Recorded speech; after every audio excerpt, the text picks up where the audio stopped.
On ne fait pas de canon avec des salariés qui ne sont pas bien dans leur travail. Je ne sais pas si vous avez vu cette interview de la patronne de la CFDT ce matin sur BFM TV, où elle parle de la guerre et elle explique qu'on est un peu comme des enfants, là, comme mon fils que je ramène chez la nounou et qui traîne des pieds et qui me dit aïe.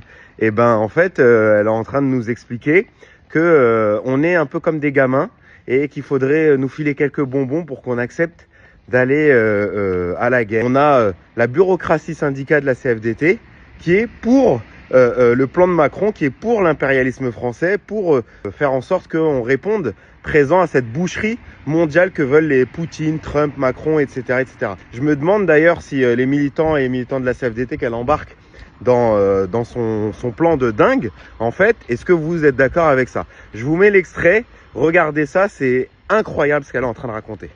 Moi, ce que je dis au Premier ministre, c'est que si il faut vraiment se préparer à faire la guerre, on ne peut pas le faire avec un monde du travail qui n'est pas en paix. Et il ne sera pas en paix tant qu'on n'aura pas répondu socialement à ses attentes. Parce qu'on peut faire à la fois des canons et des pensions. On ne fait pas de canon avec des salariés qui sont en souffrance. Ça, il faut que les responsables politiques, ils l'intègrent. On ne fait pas de canon avec des salariés qui ne sont pas bien dans leur travail. Déjà, c'est une foutaise de penser que dans un moment où justement ils veulent attaquer les acquis sociaux, c'est-à-dire ils veulent que nous on fasse cet effort de guerre, qu'on accepte les régressions sociales.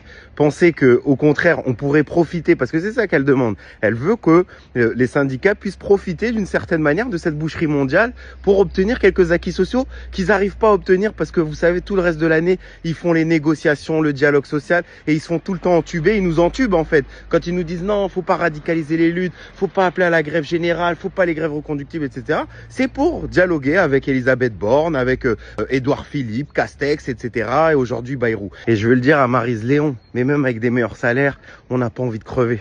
Même avec la retraite à 55 ans, même à 50 ans, on n'a pas envie de crever. Au contraire, on a envie d'en jouir.